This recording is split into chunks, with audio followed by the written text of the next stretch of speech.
भारत सरकार के राष्ट्रीय सड़क सुरक्षा परिषद के सदस्य रविंद्र तिवारी आज सड़क सुरक्षा से संबंधित पदाधिकारियों के साथ धनबाद परिसदन में समीक्षा बैठक की। बैठक में उन्होंने धनबाद के परिवहन विभाग एवं जिला प्रशासन के कार्यों पर संतोष व्यक्त किया। साथ ही सड़क सुरक्षा के मामले में आ रही समस्याओं के समाधान के लिए न केवल प्रशासनिक स्तर से बल्कि लोगों को भी सजग होने को महत्वपूर्ण बताया।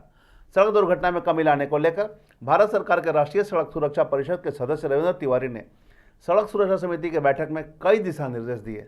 धनबाद नगर निगम को पार्किंग स्पेस डेवलप करने तथा मॉल के पार्किंग एरिया को भाड़े में देकर प्रतिष्ठान खोलने को पूर्णतः गलत बताते हुए मॉल पर जुर्माना लगाने के भी निर्देश दिए। उन्होंने बताया कि सड़क सुरक्षा परिषद के गठन से सड़क दुर्घटनाओं में कमी आई है। पिछले साल सड़क दुर्घटना के आंकड़े 1,74,000 थे, जबकि इस साल मार्च माह तक का आंकड़ा 1,52,000 है। इसमें 22,000 की कमी आई है। आंकड़े कम जरूर हुए हैं, पर उन्होंने कहा कि यह बहुत उत्साहित करने वाला आंकड़ा नहीं है। देश भर में अभी भी वाहनों की बढ़ती संख्या की तुलना में 20 लाख कुशल ड्राइवर की आवश्यकता है, जबकि 30 से 32% ही कुशल ड्राइवर हैं। करीब 68% बगैर ड्राइविंग लाइसेंस के गाड़ियां चला रहे हैं। उन्होंने बताया कि सड़क दुर्घटना में गंभीर रूप से घायल व्यक्ति को तत्काल मेडिकल रिलीफ देने के लिए हाईवे में हर 50 किलोमीटर पर एक ट्रॉमा सेंटर बनाने की भी सरकार की योजना है। बैठक में अवैध कट के भी मामले आए, जिसमें बताया गया कि बार बार प्रशासन द्वारा राष्ट्रीय राजमार्ग के अवैध निकासी को बंद किया गया है, बावजूद स्थानीय बंद अवैध कट को खोल देते हैं। अवैध प्रवेश निकासी होने के कारण दुर्घटनाएं ज़्यादा होती है। ऐसे में स्थानीय ही दुर्घटनाओं के शिकार भी होते हैं, बावजूद जिला प्रशासन का सहयोग नहीं मिल पा रहा है। इसके लिए आम नागरिकों को भी सजग होने की आवश्यकता है और उन्होंने इस पर बल दिया। साथ ही उन्होंने लोगों से अपील की है कि जो सड़क सुरक्षा के नियम है उसका पालन जरूर करें। एनएच के अधिकारी, जिला प्रशासन और यातायात विभाग के अधिकारियों को भी कई महत्वपूर्ण दिशा निर्देश उन्होंने दिया है और कहा है कि सभी का पालन होना चाहिए। वो फिर एक बार आकर इन जो निर्देश दिए हैं उसका अवलोकन करेंगे कि जमीनी स्तर पर कितना जो दिशा निर्देश दिए गए उसका पालन हो रहा है। कुल मिलाकर मुख्य उद्देश्य यही है कि होने वाले सड़क दुर्घटनाओं पर रोक लग सके और लोग सड़क सुरक्षा के नियमों का पालन कर सके। ये निर्णय कुछ भी नया नहीं है, क्योंकि सड़क सुरक्षा समिति की बैठक लगभग हर महीने होती है और हर विषय पर चर्चा और मीटिंग निर्णय होते रहती है। मैं उसका रिव्यू करता हूँ कि भाई कितना क्या किस इशू पर कितना काम हो रहा है। मुझे बहुत खुशी है कि धनबाद जिले में सड़क सुरक्षा विषयक मामलों में काफ़ी अच्छा काम हो रहा है और प्रशासन और हमारा परिवहन डिपार्टमेंट काफ़ी सजगता से काम कर रहा है।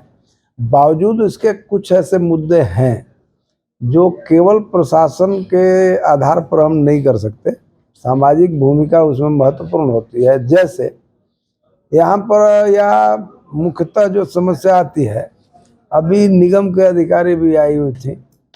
मैंने कहा कि भाई अगर हम कोई भी पार्किंग स्पेस डेवलप अगर नहीं कर रहे तो कहीं भी हाईवे पर या सड़क किनारे अगर गाड़ी खड़ा करवा करके हम उसे पार्किंग वसूली तो नहीं कर सकते। ये पूर्णतः गलत है। तो मैंने कहा है कि आप इस पर आप अपना डेवलप करने का कोशिश करिए, इस तरह का उचित नहीं है। दूसरा, CCL BCCL जितना भी है जो अपना ट्रांसपोर्टिंग करता है, तो उसमें आमतौर पर वो लोग टेंडर तो कर देता है, लेकिन जो मेन टेंडर है, कॉन्ट्रैक्टर है, वो तो काम करता नहीं है। वो लोग दूसरे तीसरे चौथे लोगों को दे देता है। उसमें रेट काफ़ी कम हो जाता है, डिफरेंस हो जाता है। नतीजा ये होता है कि लोग ट्रिप ज़्यादा करने के चक्कर में ओवरलोड करता है, स्पीड करता है, एक दुर्घटना की संभावना बहुत ज़्यादा हो जाती है।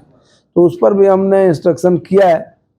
तीसरा, सोशल वेलफेयर में सामाजिक जो अपनी जिम्मेवारी है, माइनिंग एरिया चूँकि धनबाद ज़्यादा है, अब सड़क सुरक्षा विषयक जो भी काम करने वाले लोग हैं या हमारा डिपार्टमेंट है वो अपने लिए मोहताज होता है। तो मैंने लोगों को वो निर्देशित किया है कि जो इस तरह के फंड हैं उसमें सड़क सुरक्षा कोष में भी आप लोग इस योजना के लिए अपना योगदान करें। चौथा, जो हमारे व्यवसायिक प्रतिष्ठान हैं या चैम्बर ऑफ कॉमर्स वगैरह है, अब यहाँ जो मॉल वगैरह है, ये लोग अपना पार्किंग जो अंडरग्राउंड में पार्किंग होता है, हर जगह नियम है, अब वो सारा का सारा ये लोग दुकान बना करके भाड़ा पर लगा देता है और वो भीड़ की सारी गाड़ियां हाईवे पर लगती हैं, सड़कों पर लगती हैं। यह पूर्णतः गलत है। इस पर तत्काल रोक लगना चाहिए और ऐसे मॉल वालों पर, गाड़ी वालों पर आमतौर पर मैंने अभी इंस्ट्रक्शन किया है कि आप लोग सड़क पर गाड़ी उठा लेते हो, गाड़ी वालों को फाइन करते हो, आप मॉल वाले को फाइन करो ना। आप दुर्घटना जो भी है उसको करो, ताकि उसके चलते ये होता है। तो इस तरह से अनेकों चीज थी जिस पर हम लोगों ने मार्गदर्शन किया है, और मुझे लगा कि सभी जगह पर काफ़ी कुछ चीज़ें, जैसे हमारा NHAI में लाइट वगैरह का प्रॉब्लम होता था, उस पर भी हमने निर्देशित किया है कि जब 15 साल तक मेंटेनेंस करने वाली कंपनी नियुक्त है, फिर अंधेरा में क्यों रहेगा। इस तरह की चीज़ें हम लोग एक्सेप्ट नहीं करेंगे, और मुझे उम्मीद है कि इस पर काफ़ी सुधारात्मक कार्य बहुत शीघ्र दिखेगा। सर, ये NH की अगर हम बात करें तो जो सर्विस लेन है अब तक वो पूरी तरह से मरम्मत नहीं हुई है, अवैध कट बंद नहीं हुए हैं, ब्लैक स्पॉट चिन्हित नहीं किए गए हैं। नहीं, ऐसा नहीं है। ब्लैक स्पॉट ऑलरेडी चिन्हित है, उसमें दिक्कत नहीं है। कट वाले में जहाँ जहाँ पर ये हुआ, ये बात सच है कि कट वो लोग बंद करता है और लोकल लोग फिर खोल देता है, तो उस पर अभी एडमिनिस्ट्रेशन से बात किया गया है कि आप लोग उसको सहयोग करके उसको बंद कराइए। बहुत जगह बंद कर भी दिया है। ये मैंने आपको पहले भी बताया कि बहुत सा इसमें विषय है जो हम कानून या दबाव से अधिक सामाजिक जागरूकता से पूरा कर सकते हैं। तो इसमें थोड़ा स्थानीय लोगों को भी, अब मान लीजिए यहाँ पर लोकल मार्केट लगाता है लोग, अब हाईवे पर एक एक लेन जो है तो लोकल ठेला वाला, खोमचा वाला, फल वाला, फलाना वाला जाम कर देता है, तो अंतर नुकसान किसको होता है?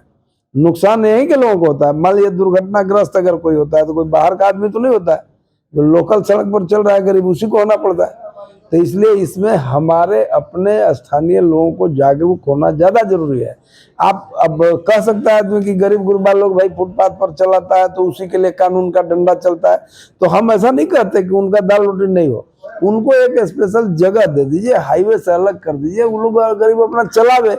और प्रशासन भी करना चाहता है, करता भी है, लेकिन पता नहीं क्या मजबूरी है कि लोग हाईवे पर ही बेचना चाहता है। तो इस पर थोड़ा उनमें जागृति की जरूरत है। सर्विस लेन का विषय आया था, हमको ध्यान तो नहीं आया, तो था उसमें तो बात हुई है। शुरुआत नहीं होना भी एक नहीं, सर्विस लेन में भी, सर्विस लेन बीच में जाम कर देता है, लोग कब्जा कर लेता है, अवैध ये कर देता है, और जो कहीं अगर जो थोड़ा बहुत बच जाता है तो भी स्थानीय लिटिगेशन के चलते ही बचता है। अभी जो चीजें हैं सारे डिपार्टमेंट के लोग थे, हम लोगों ने बात किया है, डिस्कशन किया है, पुलिस प्रशासन को भी बोला गया कि लोग को जहाँ जहाँ स्थानीय लोग दिक्कत करता है वहाँ थोड़ा आप हेल्प करके उसको करा लो। मुझे लगता है कि शीघ्र इसका भी आप लोगों को निष्पादन मिलेगा। सड़क दुर्घटना के जो आंकड़े हैं वो उस पर कुछ बात हुई थी? देखिए, नहीं, घट तो घटा तो है, लेकिन उसको हम घटना नहीं कहते। जैसे अगले साल 1,74,000 कुछ था, इस साल जो मार्च तक का आंकड़ा आया है उसमें 1,52,000 आया, यानी 22,000 घटा है। लेकिन हम फिर भी घटा हुआ नहीं मानते। लेकिन हम लोग चाह कर भी सड़क दुर्घटना पर बहुत इसलिए नहीं बोल सकते कि जब आपको गाड़ियों की संख्या बढ़ेगी, अच्छी सड़कें बनेंगी, तो स्वाभाविक है कि गति पर कंट्रोल नहीं होगा, और गति पर कंट्रोल नहीं होगा तो दुर्घटनाओं की संभावना भी बढ़ेगी। दूसरा जो सबसे बड़ा समस्या है, हमारे यहाँ ट्रेंड ड्राइवर, जिसको हम कुशल ड्राइवर बोलते हैं, कुशल ड्राइवर का पूरे देश में 20 लाख से ऊपर कुशल ड्राइवर की जरूरत अभी भी इस देश को है। गाड़ियों के अनुपात में एवरेज 30 से 32% ही लाइसेंस होल्डर ड्राइवर अभी इस देश में मौजूद हैं, यानी 70-68% के करीब जो गाड़ियां चल रही हैं बिना लाइसेंस के चल रही हैं। अब बिना लाइसेंस के चल रही हैं तो सबको हम ये नहीं कह सकते कि ड्राइवर कुशल नहीं है। हो सकता है लाइसेंस नहीं भी हो तो, लेकिन कुशल हो सकते हैं। लेकिन आखिर बिना लाइसेंस के अगर चल रहे हैं तो हम तो उसको यही मानेंगे कि बिना ड्राइवर की गाड़ी चल रही है। तो उसके लिए माननीय मंत्री जी ने अब तो आने वाले समय में हर जिले में कुशल ड्राइवर के लिए मोटर ट्रेनिंग ड्राइविंग इंस्टीट्यूट का स्थापना से लेकर के अनेकों कार्यक्रम कार्य योजना चलाएं, और मुझे लगता है कि बहुत जल्दी इस पर हम लोग कमांड कर पाएंगे, क्योंकि ऑनलाइन जब सिस्टम होगा तो वहीं से अगर होगा और लाइसेंस मिलेगा तो इस समस्या भी घटेगी। हालांकि कोशिश तो करना पड़ता है, कुछ चीज़ें हैं जो हमें स्वीकार करना चाहिए। अब अनेकों देशों में ये सिस्टम है जिसमें गाड़ी खरीदने से पहले 2 चीज़ मैंडेटरी देखता है कि उनके घर में पार्किंग प्लेस है कि नहीं, पहला। दूसरा, आप लाइसेंस होल्डर ड्राइवर हो कि नहीं। ये दो चीज देखता है तभी गाड़ी वो खरीद सकते हैं। हमारे देश में दो बार हम लोग ये कानून लाने का कोशिश किए, हम ही ने प्रस्ताव दिया, मंत्री जी भी तैयार हो गए, लेकिन जितना मोटर व्हीकल प्रोडक्शन करने वाली कंपनियां हैं वो पूरा जो है जा करके चढ़ जाती है कि हम लोग गाड़ी कैसे बेचेंगे, हमारा प्लांट बैठ जाएगा, फलाना होगा। तो 2 महीना 3 महीना 6 महीना के लिए एक्सटेंशन होता है, फिर वही मामला होता है।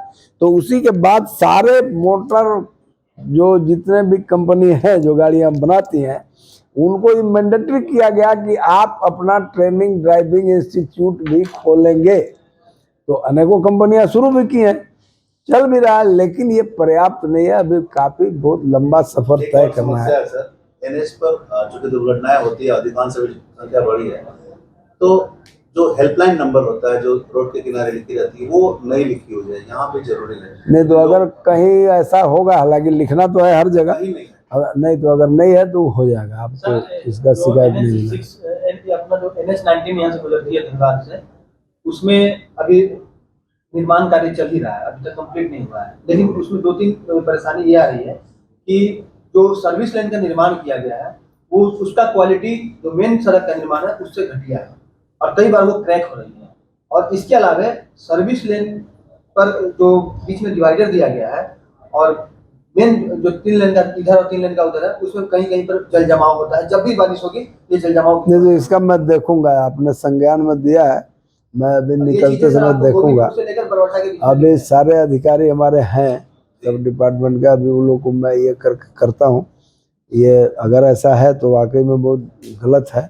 हमारा हाईवे का अगर निर्माण में इस तरह का त्रुटि होना ये तो काफी दुखद है, ये संभव नहीं है।